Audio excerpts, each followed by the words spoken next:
This is something that people have been struggling with for ages,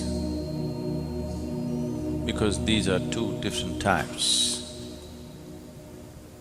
These are two different dimensions of one's existence.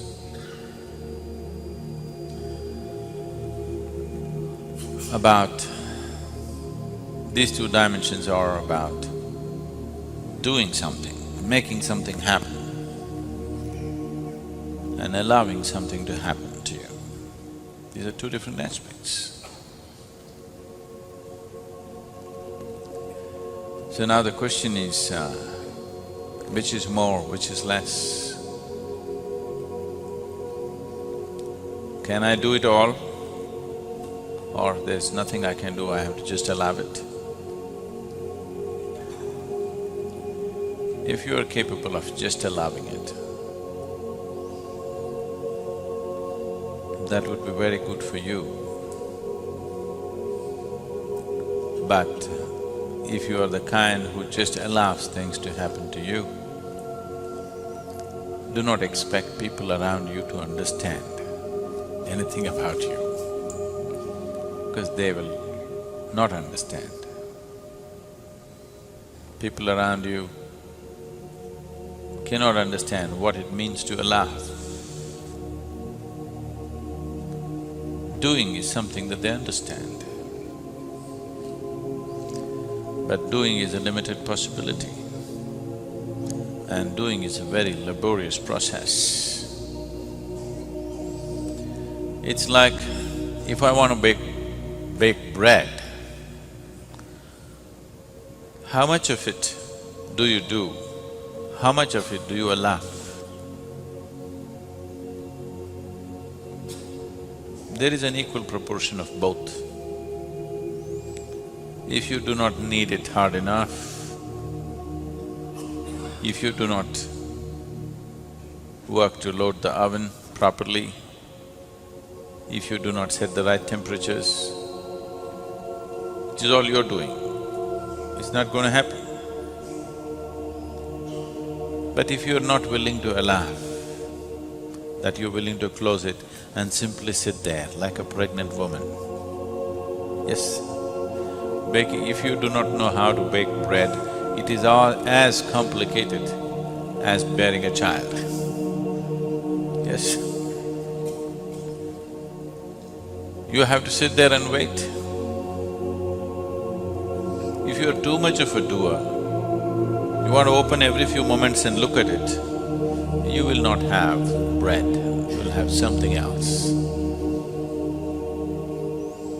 This goes for baking bread, growing a plant, bringing up a child, or bringing yourself up, which is, you're realizing is the hardest task. That if you want to bring yourself up, there's a certain amount of striving and doing on your part to be done. But without allowing, it will be an extraordinarily difficult process and incomplete process for a very long time to come. So both are needed. If both have entered your life at the same time, you must consider yourself to be an extremely fortunate human being, whether you understand the fortune or not. Because there are people who for lifetimes are just doing without grace being available to them. There are people who are just waiting for grace to happen, not doing anything because they do not know what to do, doing their own little things without doing the right kind of thing to become open to the process. So these two kind of people exist everywhere in the world. Some are waiting for gods to do things for them. Some are trying to do everything by themselves. You are an extremely fortunate human being if action and receptivity both have come into your life at the same time. That you know how to perform action. Everything that you can do, you will do, but you have the sense and the gracefulness to sit and wait for that which you cannot do.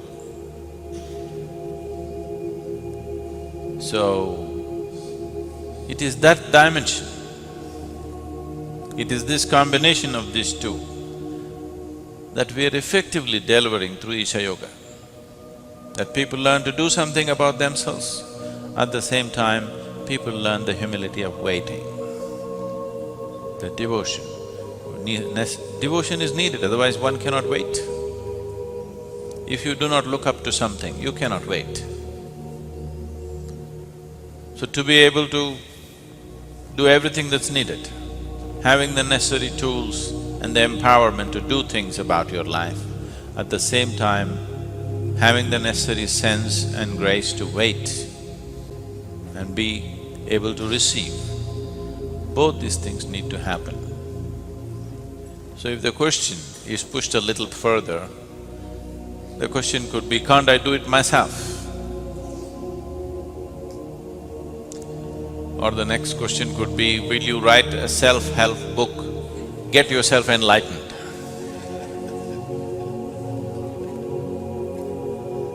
This happened at a doctor's office. A woman came with her husband who was limping and in a bad shape. She brought him slowly, he was leaning heavily on her, she brought him slowly and made him sit down. The receptionist who was sitting there,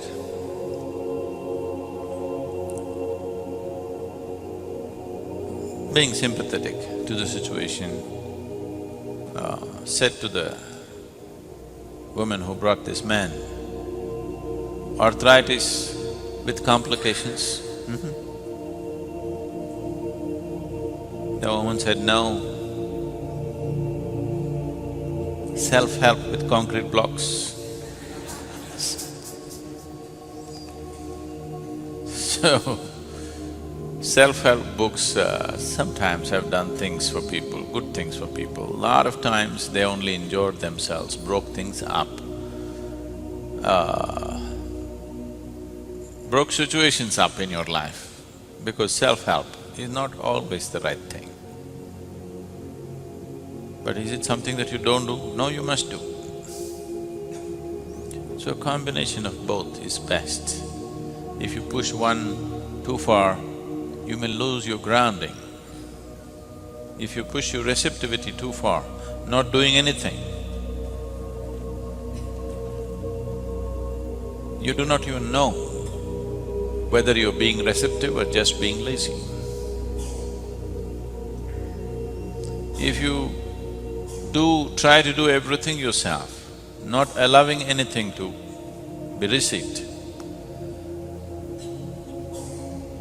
then it's like a plant which is trying to grow without sunlight.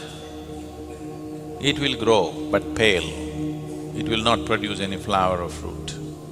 It'll be a long time before it can produce anything. So we need a combination of both. The Kriyas, the practices, are a phenomenal way to prepare the system to be open to new possibilities.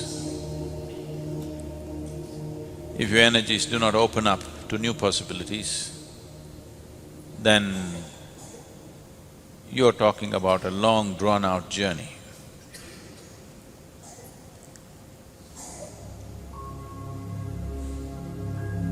To become open is the most important thing. So just believing that I'm open and not doing anything about it is no good. There are lots of very open people, if you say one word, tomorrow they'll be gone. They believe they're very open.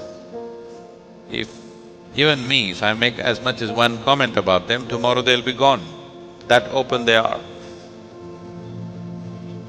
So openness has to be tested with your commitment of time and effort. How open you are, you have to prove every day to yourself and to the existence. By every day putting in that much, I'm this open, I'm willing to give my this much of time and commitment, I'm that open.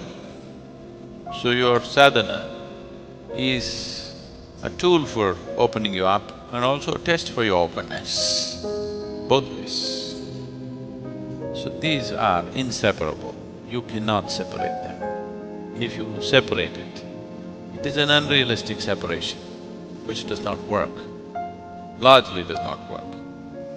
There may be a devotee who does nothing, who just sits and receives it. But as I said, if you become all receptivity, it may be wonderful for you, but you won't know whether you're going forward or backward, that's one thing. Another thing is, nobody would want to be around you, that's another thing. It's already so. श्रीपतितां समीयो कदाचिदप्याशु दरिद्रवर्या मूकाश्च वाचस्पतितां हिताभ्यां NaMo